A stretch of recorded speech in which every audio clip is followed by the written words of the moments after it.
जय हिंद दोस्तों, वंदे मातरम। आपका हमारी YouTube चैनल विजय सर की पाठशाला में एक बार फिर से स्वागत है। जैसा कि आप जानते हैं कि हम लोग पढ़ रहे हैं अध्याय 4 इंटरमीडिएट का कक्षा 12वीं का चैप्टर है फिजिक्स का गतिमान आवेश तथा चुंबकत्व। इसके पहले पार्ट को हम लोगों ने पढ़ चुका है। आज हम लोग पढ़ेंगे इसके सेकंड भाग को। जिन बच्चों ने अभी तक इसके फर्स्ट पार्ट को नहीं देखा है वो जाकर इसके फर्स्ट पार्ट को देख ले, ताकि इस चैप्टर में आने वाले जितने भी टॉपिक हो उसको अच्छे तरीके से क्लियर हो जाए। तो आइए वीडियो को देरी न करते हुए इस चैप्टर के शेष भाग को स्टार्ट करते हैं, पढ़ते हैं। जैसा कि हमने इसके फर्स्ट पार्ट में पढ़ा था बायो-सेवर्ट नियम। बायो-सेवर्ट नियम के बाद आगे आता है टॉपिक जिसमें एक राशि आई थी जिसको हमने कहा था म्यू नॉट, जो आपका निर्वात अथवा वायु की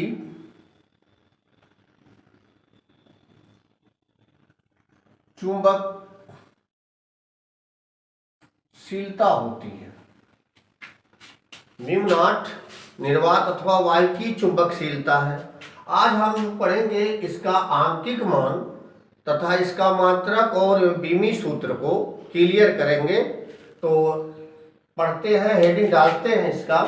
उसके बाद इसके मात्रक को काफ़ी बार परीक्षा में पूछा गया है, इसके बीमी सूत्र को पूछा गया है। तो हम हेडिंग डालते हैं म्यू नॉट का आंकिक मान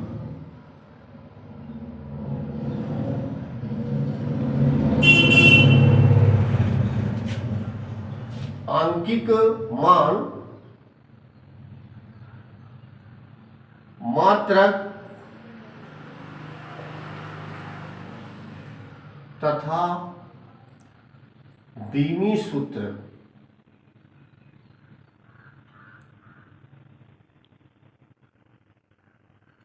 प्यारे बच्चों, हम लोग चुंबकत्व का भाग पढ़ रहे हैं। इसके पहले हमने विद्युत ये वाले भाग को पढ़ा था। वहां पे एक राशि आई थी एप्सिलॉन नॉट, जिसे हम वायु अथवा निर्वात की वैद्युतशीलता कहते थे। तो चुंबक में भी उसी प्रकार एक राशि आ गई है म्यू नॉट, जिसे हम वायु अथवा निर्वात की चुंबकशीलता कहते हैं। आज इसके आंकिक मान को पढ़ेंगे, मात्रक को पढ़ते हैं, बीमी सूत्र को, जिसे परीक्षा में कई बार बच्चों इसको पूछा जाता है। मैं सोचा कि आपको ये अच्छे तरीके से आपको बता दूं, ताकि आप जो है अपने दिमाग में इसको फीड कर लें, रट के नहीं। इसको आप अपने दिमाग में एक बार इसको देखिए, फिर आपको अपने आप ये दिमाग पे बैठ जाएगा। तो हमने बताया था कि म्यू नॉट बटे 4 पाई का जो मान होता है वो होता है 10⁻⁷ न्यूटन प्रति एम्पियर स्क्वायर। न्यूटन प्रति एम्पियर स्क्वायर। हमको म्यू नॉट का मान निकालना है, तो इसको तीछा गुणा कर दीजिए। तो ये हो जाएगा 4 पाई गुणे 10⁻⁷ न्यूटन प्रति एम्पियर स्क्वायर। तो बच्चों, ये रहा म्यू नॉट का आंकिक मान। इसको हम घेर देते हैं। अगर कहीं भी म्यू नॉट आता है तो उसकी जगह पे आप 4 पाई गुणे 10⁻⁷ न्यूटन प्रति एम्पियर स्क्वायर रख देंगे। आप देख सकते हैं म्यू नॉट का जो मात्रक आ रहा है वो आ रहा है न्यूटन प्रति एम्पियर स्क्वायर। आगे चल के देखेंगे म्यू नॉट का एक और मात्रक होता है, अन्य मात्रक, जिसको परीक्षा में विकल्प के रूप में पूछा जाता है, जिसको हम कह सकते हैं हेनरी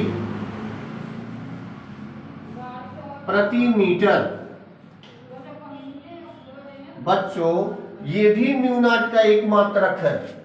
आप बोर्ड के आप पेपर उठा के देखिए तो किसी न किसी सन में ये पूछा हुआ हेनरी प्रति मीटर किसका मात्रक है। तो बच्चों इसको याद कर लीजिएगा कि हेनरी प्रति मीटर अथवा न्यूटन प्रति एम्पियर स्क्वायर ये म्यू नॉट का मात्रक है। तो आपने देखा इसका आंतरिक मान 4 पाई गुणे 10 पे घाते -7 न्यूटन प्रति एम्पियर स्क्वायर। एक अन्य मात्रक को देखा हेनरी प्रति मीटर। तो इस तरीके से इसके आंतरिक मान और मात्रक को हमने कवर कर लिया। तो इसके बीमी सूत्र को देखते हैं क्या होता है इसका बीमी सूत्र। इसका बीमी सूत्र हम जानते हैं, किसी भी राशि का बीमी सूत्र निकालने के लिए पहले उस राशि के मात्रक को मूल मात्रक में कन्वर्ट कर देते हैं। जैसा कि आपको पता है 7 मूल मात्रक होते हैं, सातों मूल मात्रक के अलग अलग जो बीमी सूत्र रखे गए हैं उन्हीं बीमी सूत्र को रख करके हम म्यू नॉट का बीमी सूत्र ज्ञात कर सकते हैं। तो देखिए इसका जो मात्रक है हम म्यू नॉट का बीमी सूत्र ज्ञात कर रहे हैं।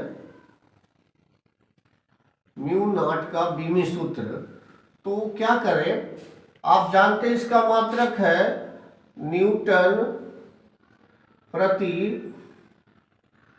Ampere square. आपको पता है कि एम्पियर मूल राशि है, इसको अन्य राशि में नहीं बदला जा सकता।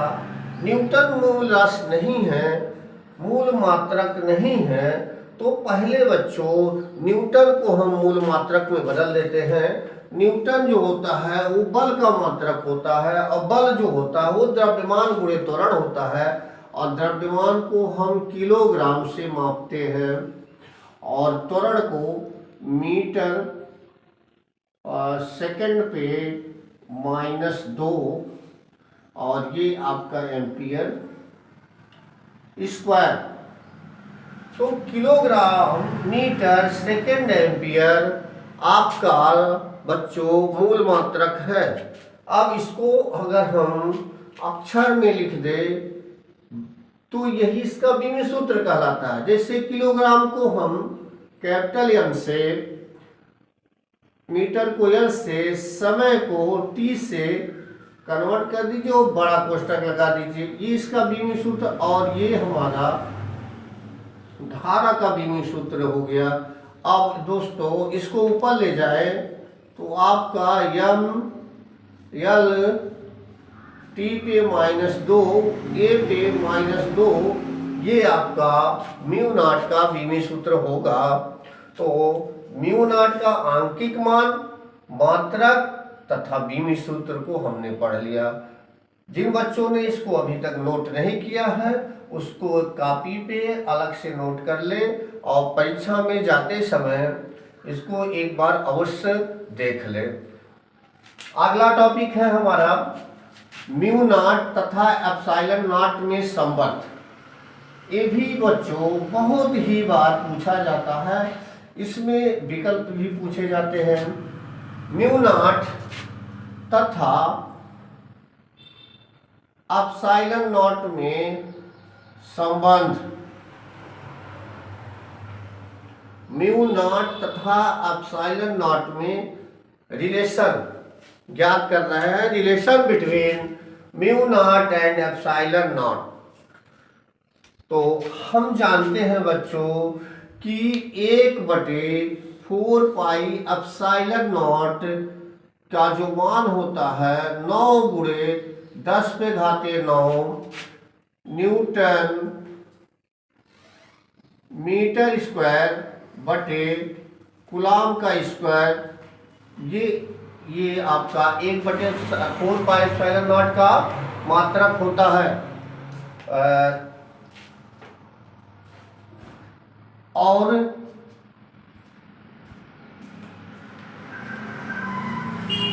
म्यू नॉट बटे 4 पाई इक्वल टू 10 पे घाते -7 न्यूटन प्रति एम्पियर स्क्वायर होता है। इसको हम इक्वेशन फर्स्ट मान लें, इसको इक्वेशन सेकंड मान लें।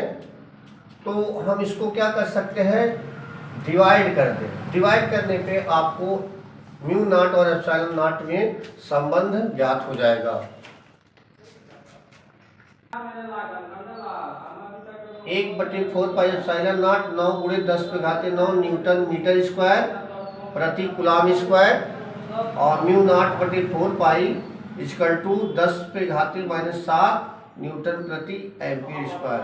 हम लोग स्टडी कर रहे हैं म्यू नॉट तथा एप्सिलॉन नॉट में संबंध। तो बच्चों क्या करें, इनमें और इनमें संबंध ज्ञात करना है तो हम इसको डिवाइड कर देते हैं। तो लिख देते हैं समीकरण 1 तथा 2 में, समीकरण 1 तथा 2 को भाग देने पर, तो भाग देते हैं, तो बाएं का बाएं पक्ष में, दाएं का दाएं पक्ष में, तो भाग दे देते हैं। इसको लिख देते हैं 1/4 पाई एप्सिलॉन नॉट, और ये म्यू नॉट बटे 4 पाई इक्वल टू, दाएं पक्ष देखते हैं 9 गुणे 10⁻9 न्यूटन मीटर स्क्वायर प्रति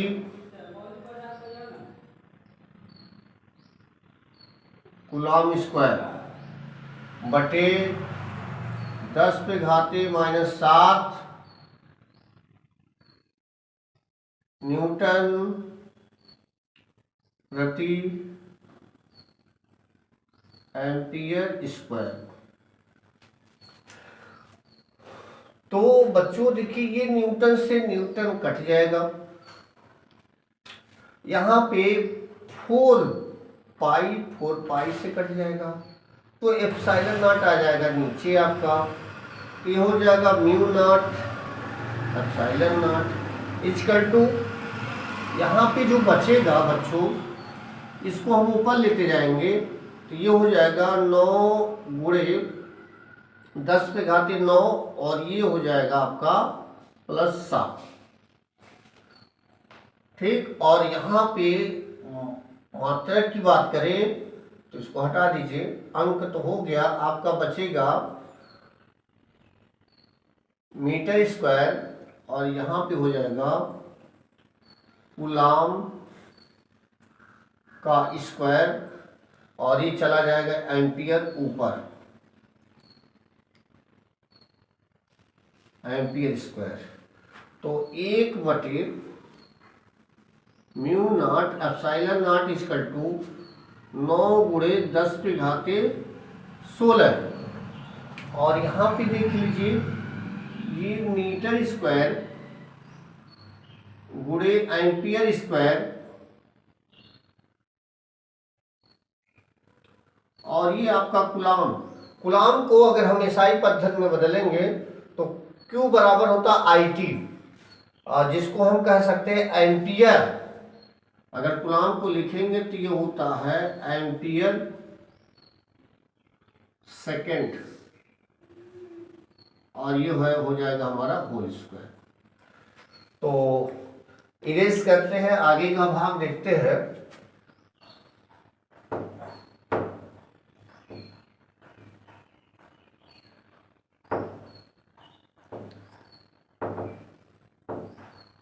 तो हमारा क्या है, 1/म्यू नॉट इक्वल टू 9 गुणे 10⁻16, और यहाँ पे metre square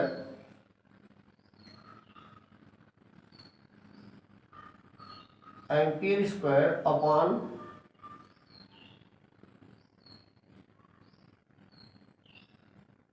ampere square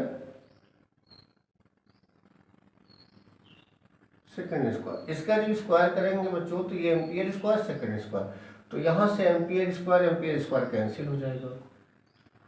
1/म्यू not epsilon not equal to 9 गुणे 10⁻16, और ये हो जाएगा आपका मीटर स्क्वायर सेकंड स्क्वायर। और इसको हम लिख सकते हैं 9 गुणे 10 पे घाते 16 मीटर और सेकंड को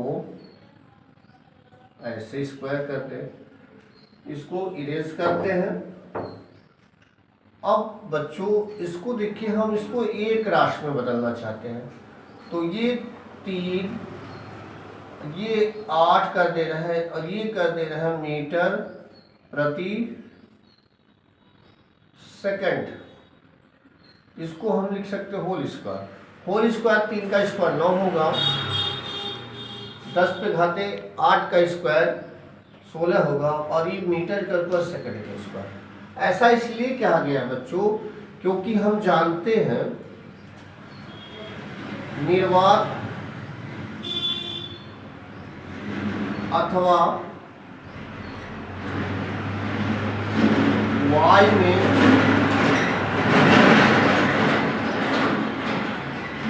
प्रकाश की चाल जिसको C से प्रदर्शित करते हैं वह 3 गुणे 10 पे घाते 8 मीटर प्रति सेकंड होता है।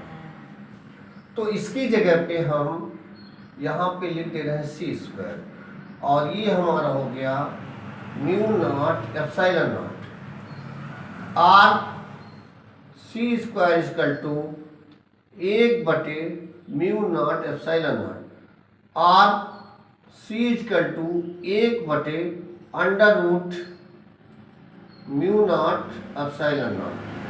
हम दोस्तों इसको इस प्रकार कर सकते हैं, C स्क्वायर बराबर है तो C बराबर ये से, और C का जो मान वर्गमूल निकालेंगे, 1 का वर्गमूल 1 हो गया और म्यू नॉट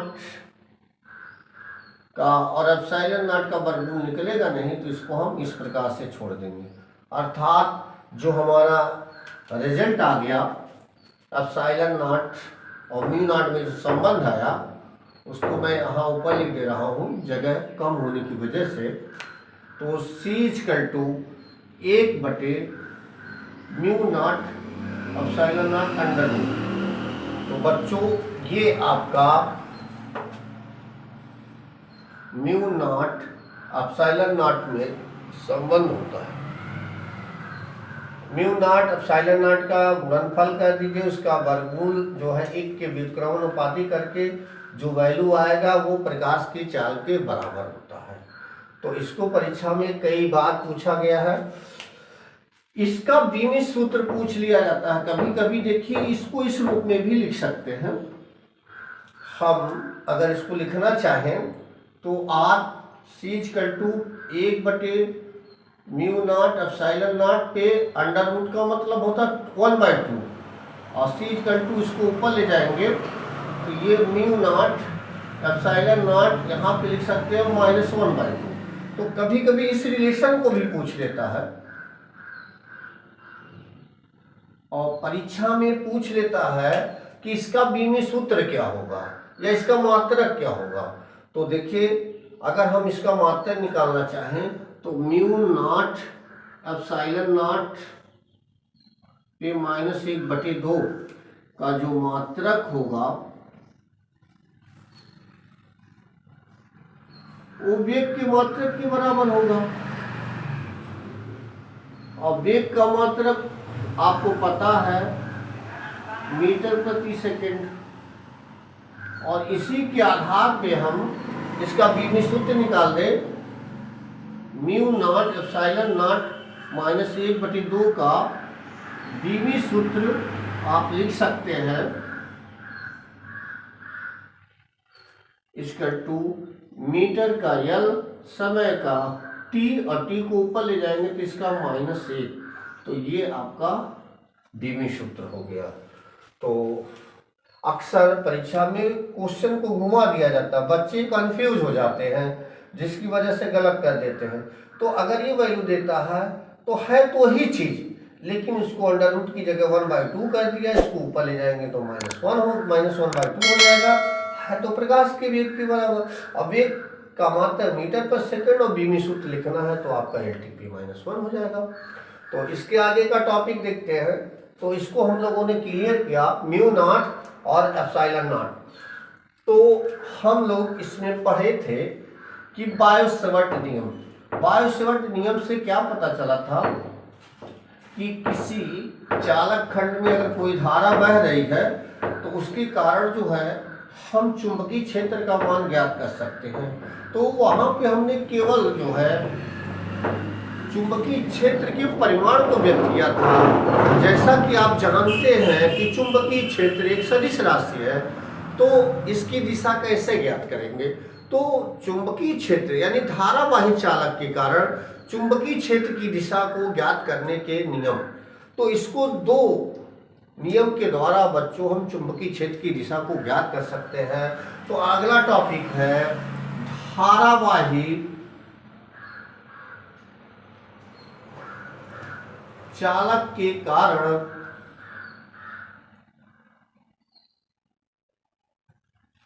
उत्पन्न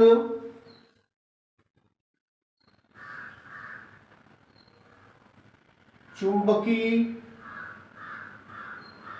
क्षेत्र की दिशा।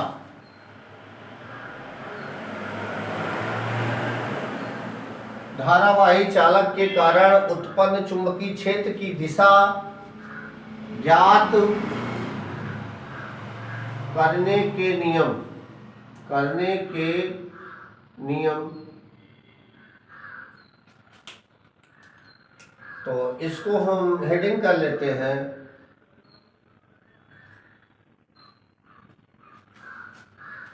बच्चों। धारावाही चालक के कारण अगर चुंबकीय क्षेत्र की दिशा ज्ञात करनी है तो इसके लिए दो नियम हैं। दोनों नियम को हम लिख देते हैं, फिर उस नियम को हम परिभाषित करते हैं। पहला नियम है दाएं हाथ की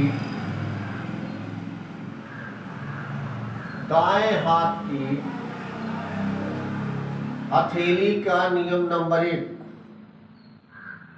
हथेली का नियम नंबर 1। दूसरा है मैक्सवेल का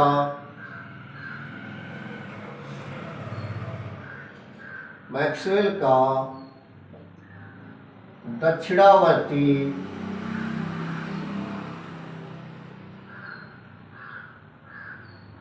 पेच का नियम।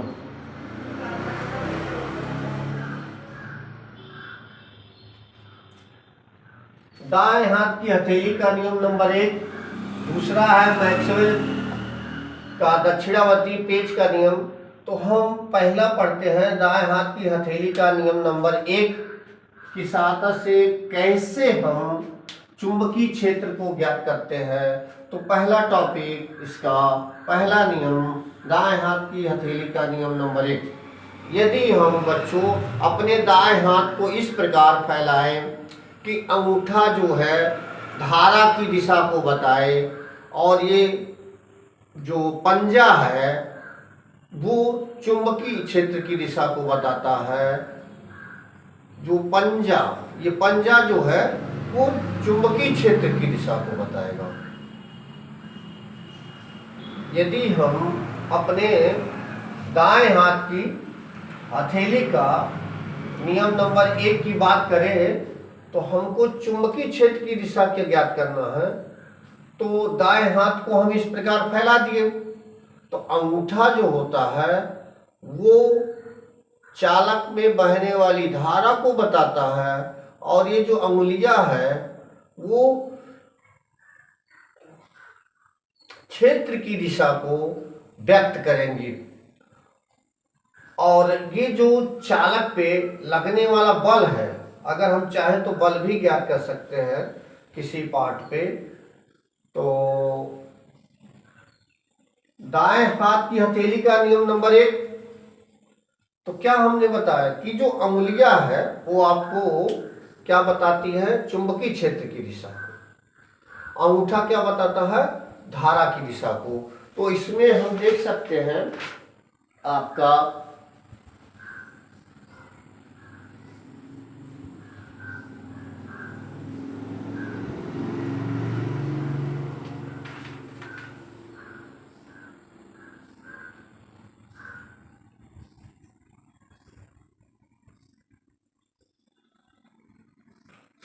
तो इसको नोट करते हैं, समझते हैं। पंजा आपका उस बिंदु को ये संकेत करेगा जिस पे हम चुंबकीय क्षेत्र की तीव्रता ज्ञात करते हैं, और हथेली जो है इस पे इसके लंबवत धक्का देने की दिशा को, अगर हम पंजा इस तरीके का है और हमको चुंबकीय क्षेत्र, तो इसको धक्का देने की, अगर ऊपर जाता है तो लंबवत ऊपर की तरफ, अगर हम नीचे की तरफ धक्का देते हैं तो चुंबकीय क्षेत्र की दिशा लंबवत नीचे की तरफ होगी। तो क्या अंगूठा आपका जो बताएगा वो धारा की दिशा को बताएगा, धारा की दिशा को, ऐसे समझ सकते हैं। और ये जो पंजा है, पंजा उस तरफ संकेत, उस बिंदु का, उस बिंदु की ओर संकेत करता है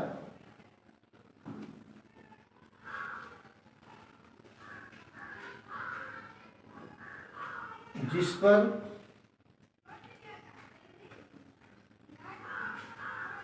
चुंबकीय क्षेत्र की दिशा ज्ञात करनी है। और चुंबकीय क्षेत्र की जो दिशा बताएगा वो बी की दिशा,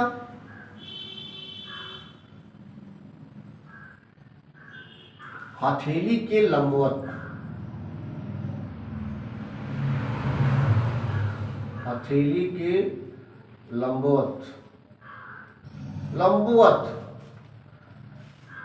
धक्का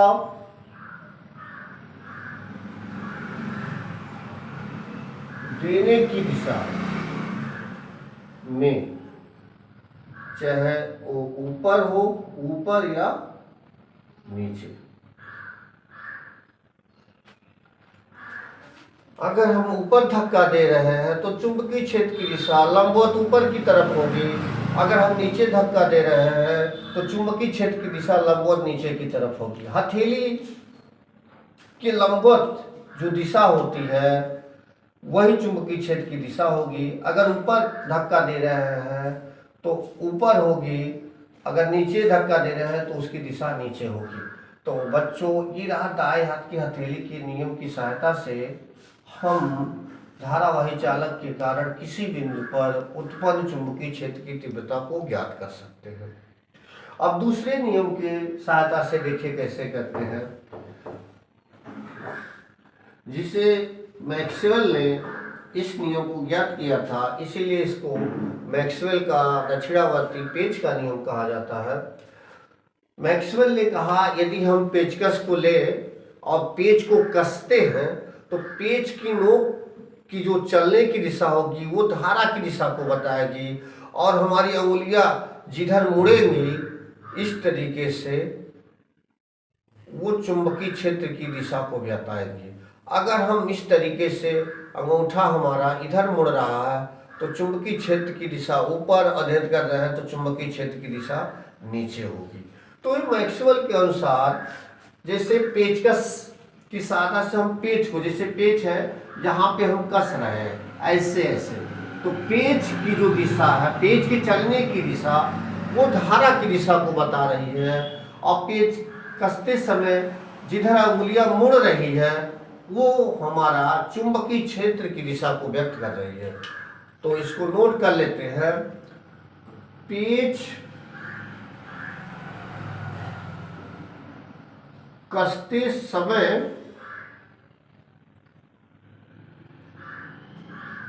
पेच कसते समय पेच की दिशा, पेच की दिशा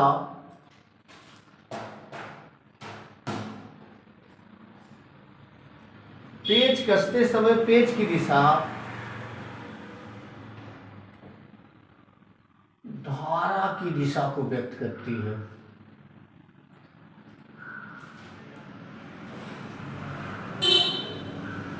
घूमती हुई अंगुलियां ऐसे ऐसे इधर, घूमती हुई अंगुलियां क्षेत्र की दिशा को बताती है। चुंबकीय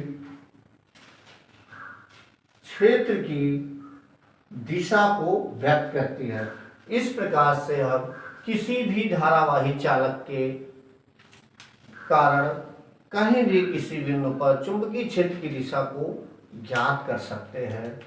तो बच्चों, हम लोगों ने पढ़ा इसके ज्ञात करने के दो नियम। पहला नियम था दाएं हाथ के हथेली का नियम नंबर 1, और दूसरा था दक्षिणावर्ती पेच का नियम, जिसको हम लोगों ने कवर किया। अब हम लोग पढ़ते हैं बाय-सेवर्ट के नियम के कुछ अनुप्रयोग को पढ़ते हैं, जिसकी सहायता से हम क्या ज्ञात कर सकते हैं, चुंबकीय क्षेत्र की दिशा ज्ञात कर सकते हैं, चुंबकीय क्षेत्र का परिमाण ज्ञात कर सकते हैं।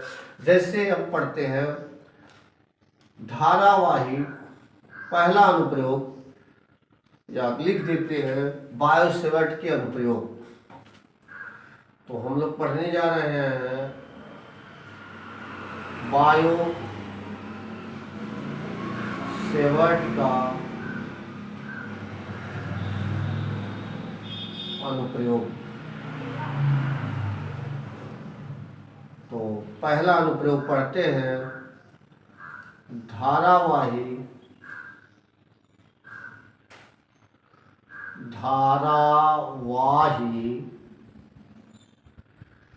कुंडली अथवा लूप के कारण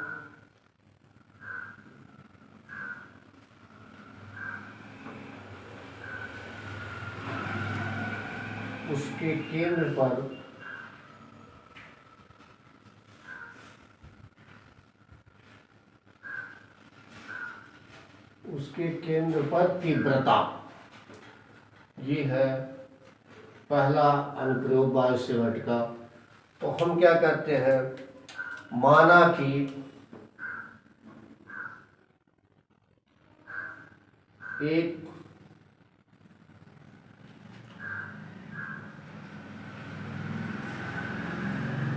धारावाही वृत्ताकार कुंडली जिसकी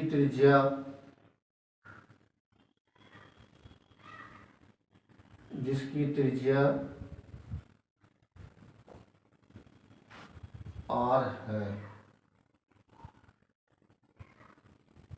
जिसमें I एम्पियर की धारा प्रवाहित हो रही है,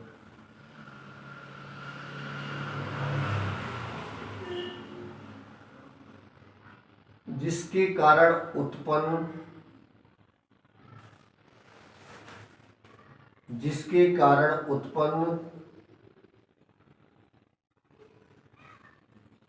चुंबकीय क्षेत्र की तीव्रता उसके केंद्र पर ज्ञात करनी है। तो हम एक वृत्ताकार लूप बनाते हैं। तो देखिए, एक वृत्ताकार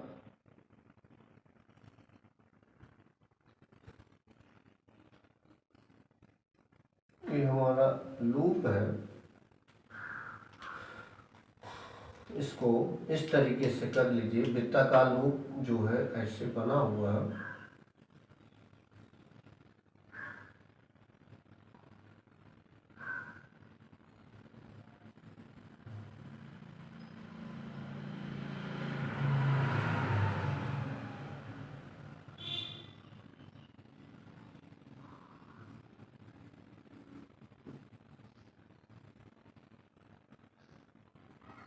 ये हमारा वृत्ताकार एक लूप है।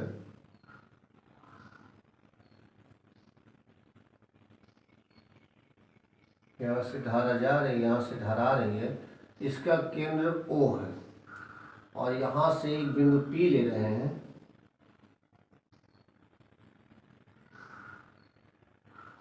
यहाँ पे एक चालक खंड ले रहे हैं। इसकी त्रिज्या यहाँ से आ रहा है, ऐसे ऐसे कहीं भी ले सकते हैं। इसकी त्रिज्या क्या होगी, R होगी। तो हम क्या करते हैं, इस चालक खंड का एक छोटा सा पार्ट ले लेते हैं, जिसको हम मान लेते हैं डीएल। तो और यही छोटे छोटे पार्ट से ये हमारा वृत्ताकार कुंडली बनी हुई है। अगर हम इस छोटे से पार्ट के कारण जो है चुंबकीय क्षेत्र ज्ञात कर सकते हैं, तो समाकलन की सहायता से हम क्या कर सकते हैं, इस पूरे कुंडली में या पूरे कुंडली के द्वारा इस बिंदु O पर चुंबकीय क्षेत्र हम क्या कर सकते हैं, ज्ञात कर सकते हैं। तो इसके लिए हम बायो-सेवर्ट के नियम का अनुप्रयोग करते हैं। तो बायो-सेवर्ट का नियम क्या कहता है, तो देखिए हम लिखते हैं बायो-सेवर्ट के नियम से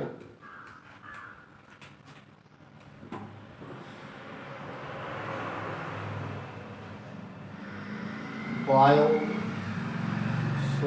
के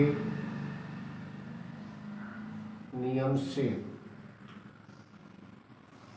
dV बराबर म्यू नॉट बटे 4 पाई आई dl साइन थीटा बटे r स्क्वायर।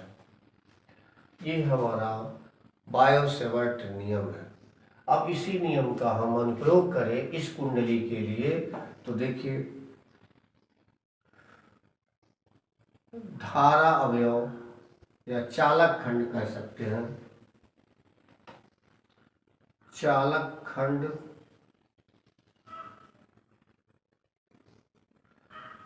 इसको हम P और Q मान लें। चालक खंड PQ के कारण, चालक खंड PQ के कारण बिंदु O पर तीव्रता, चूंकि हम एक छोटा सा चालक खंड ले रहे हैं तो इस पर तीव्रता dV होगी और ये म्यू नॉट 4 पाई आई dl साइन, यहाँ पे थीटा, थीटा देख सकते हैं चालक खंड और इनके बीच का कोण, ये आपका 90 अंश है बटे दूरी r स्क्वायर, जहाँ थीटा dl तथा dl को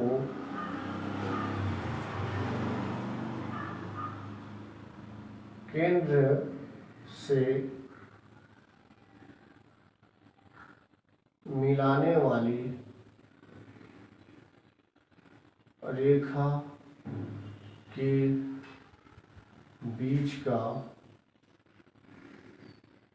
कोण है। तो यहाँ देख सकते हैं ये कोण कितना है आपका 90 डिग्री। तो आपको पता है कि 90 डिग्री की वैल्यू कितनी होती है, 90 अंश। तो हमारा हो जाएगा dV म्यू नॉट बटे 4 पाई आई dl साइन 90 का मान 1 बटे r square, dV mu naught बटे 4 पाई आई dl बटे r स्क्वायर। ये तो इस छोटे से खंड के लिए निकला। और ऐसे खंड तो बहुत आपके परिध है, बहुत से खंड आपके बनते होंगे। तो हम पूरे चालक के कारण चुंबकीय क्षेत्र की तीव्रता तो यहाँ पे ले देते हैं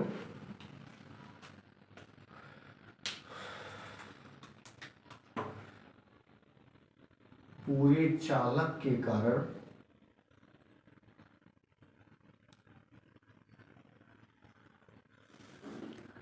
बिंदु O पर तीव्रता। तो इसके लिए आपको हमने बताया है कि आप समाकलन कर दीजिए। तो ये हो जाएगा म्यू नॉट बटे 4 पाई आई डी एल बटे आर स्क्वायर। तो आपको हमने समाकलन बताया था कि डी के साथ जो चर राशि होती है उसी का समाकलन होता है। तो डी वी का आपका हो जाएगा बी। इसमें देखिए अज्ञात जो चर है उसको बाहर कर लीजिए, म्यू नॉट 4 पाई आई बटे आर स्क्वायर और ये हो जाएगा D L. B equal to mu naught बटे 4 पाई आई अपान आर स्क्वायर और ये जो है आपका यल समाकलन, ये हो जाएगा पूरी परिध की लंबाई, चूंकि परिध की लंबाई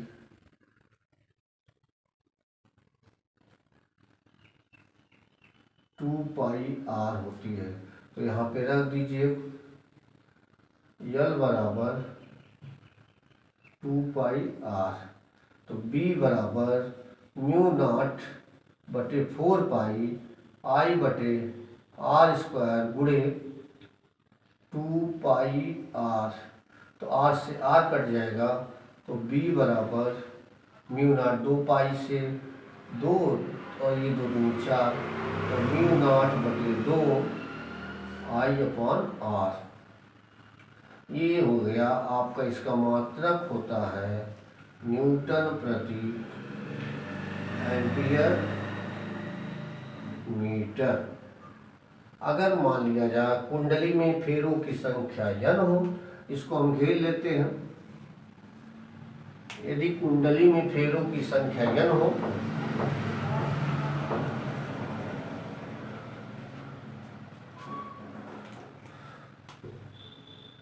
यदि कुंडली में फेरों की संख्या n हो तो चुंबकीय क्षेत्र B बराबर म्यू नॉट बटे 2 n आई बटे आर न्यूटन प्रति एम्पियर मीटर। ये रहा आपका किसी धारावाही कुंडली के कारण उसके केंद्र पर चुंबकीय क्षेत्र की तीव्रता। तो दोस्तों, आज हमने अध्याय 4 गतिमान आवेश तथा चुंबकत्व के भाग 2 को पढ़ा, जिसमें हमने कुछ ऐसी चीज़ें सीखी जैसे म्यू नॉट एप्सिलॉन नॉट में संबंध को सीखा और बायो-सेवर्ट के नियम के अनुप्रयोग को पढ़ा, म्यू नॉट का मात्रक, बीमी सूत्र और आंकिक मान को पढ़ा। ये सारे टॉपिक जो है परीक्षा की दृष्टि से बहुत ही इम्पॉर्टेंट है। आप इन वीडियो को देख लें और वीडियो को अंत तक जरूर देखें, स्किप ना करें। वीडियो को अंत तक देखेंगे तो आपको ये चैप्टर बहुत ही अच्छी तरीके से समझ में आएगा। वीडियो जो आपको हम लोग बना रहे हैं बड़े ही मेहनत से बनाते हैं। इस वीडियो को अगर आपको अच्छी लगी है तो लाइक अवश्य करें और चैनल पे अगर पहली बार हैं तो वीडियो को ज़रूर सब्सक्राइब करें, शेयर करें और कमेंट करें। मिलते हैं नेक्स्ट वीडियो में, तब तक के लिए वंदे मातरम।